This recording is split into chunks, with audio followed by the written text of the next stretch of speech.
Today, we come to the end of the line as we take a look at the eighth and final issue of Negaduck.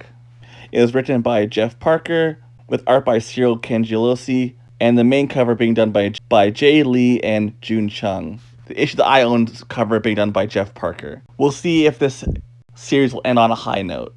So we pick up right where we left off in the last issue.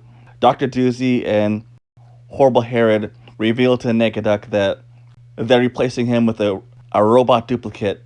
And they reveal to Negaduck the whole reason why they recruited him in the first place was to study him so that they could then make a double of him that could be their leader, but also they would have complete control over. All the other villains take off in order to rob a yacht full of rich people, and they leave Negaduck by himself.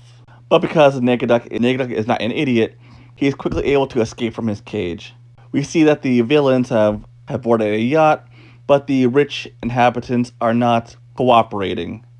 And Negaduck is having tons of fun just watching them fail to rob these rich people. The villains turn to Mega Negaduck, who very quickly is able to get the people on the yacht to hand over their valuables, which angers Negaduck because he was having so much fun watching them fail to rob these rich people.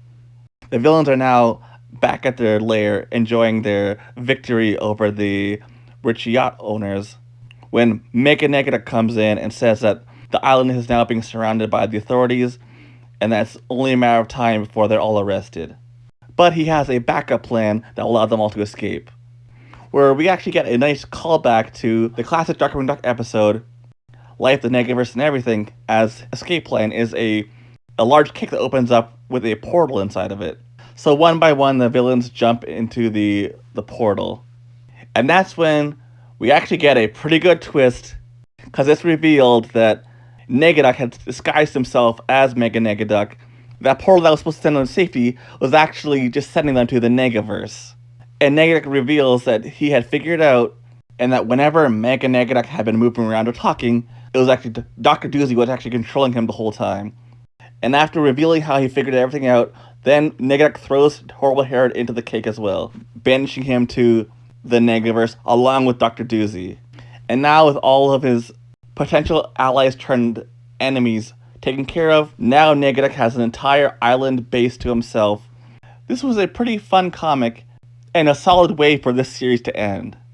Going into it, I wasn't sure how they would be able to pull it off, since Darkwing Duck had ended horribly, and Justice Ducks kind of just stopped. But with Negaduck, they actually are able to wrap things up in a satisfying way, where all of the plot points from the previous issues get wrapped up, and it feels like a satisfying adventure. I thoroughly enjoyed this comic, and I definitely would recommend it. Cyril Cangelosi did a fantastic job on the art. Jeff Parker's writing was pretty good, and I really did appreciate the callback to Life, the Negaverse, and Everything, since this Negaduck run had been pretty light on references to the original series. So it was nice to see a callback to a classic episode like that, and how they worked it into the plot. I wish we would have gotten a little bit more Negaduck specific dialogue, but all in all, it was still fairly enjoyable. I am kind of sad that we'll probably never see Wicked Wendy or Dr. Doozy or Horrible Herod ever again, since all those characters had really good designs, and we only really scratched the surface of Wicked Wendy and Dr. Doozy. I think there's quite a lot of exploration that could have been done, as we only scratched the surface. I don't really have any really negatives. Yeah, this was a very fun, entertaining comic with great art, a solid if not spectacular story that wraps up the Negaduck series on a satisfying note. Now, with all of the Darkwing and adjacent comics canceled, we'll have to wait and see what they do with the planned relaunch, and hopefully the relaunch gets off to a better start than what their original stab at making Darkwing comics. We'll also have to wait and see how the DuckTales comic that Dynamite is putting out. I'll probably will be picking up the first issue of DuckTales #1 to see how that goes. The Negaduck series will probably read a lot better as a trade, which is probably how they planned it out, than as individual issues, but all in all, this is a pretty good series, and I'm Sad to see it end. I recommend picking up this issue. Till next time, see ya.